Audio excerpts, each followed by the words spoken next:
जोने दिन बेटी के भइले बियाहवा रे, भइले बियाहवा रे, सिंदूरा पड़ल भर मांग रे ललनवा। अरे सिंदूरा पड़ल भरी मांग रे ललनवा। ओही दिन मोरी बेटी चलली ससुरवा रे, चलली ससुरवा रे, बेटी के मनवा उदास रे ललनवा। अरे अखियाँ से बहे लागे नीर रे ललनवा। अरे अखियाँ से बहे लागे नीर रे ललनवा।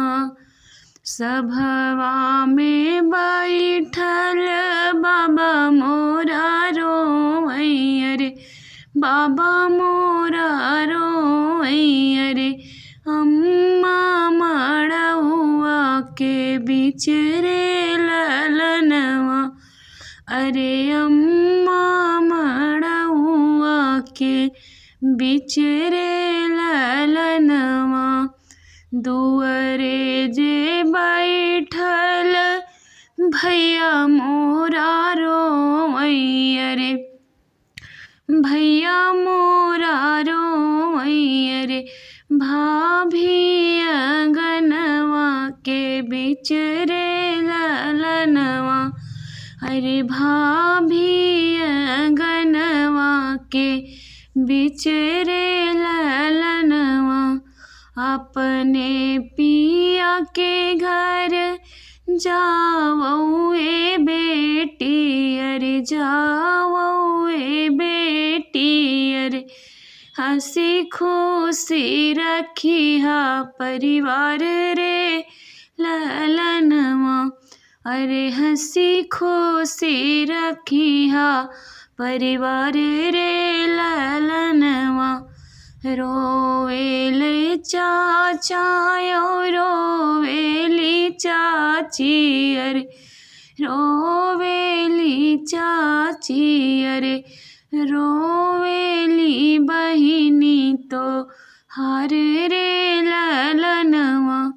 अरे रोवेली बहिनी तो हार रे ललनवा।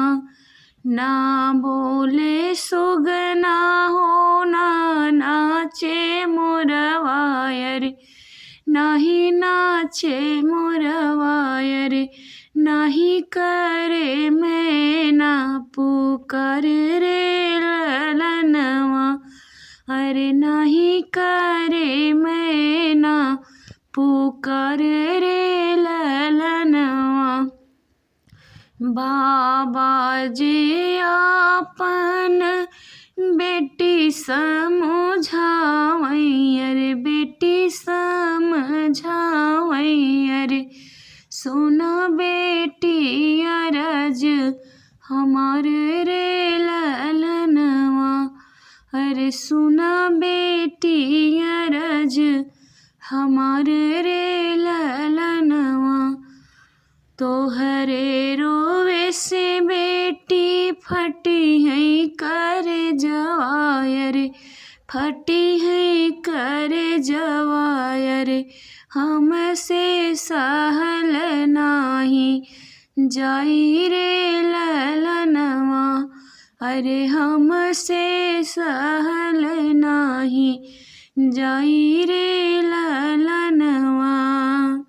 छावही महीनवा में लेवै तोह काई भैया रे, लेवै तोह काई भैया रे, आओ तू नैहर आपन रे ललनवा। अरे आओ तू नैहर आपन रे ललनवा।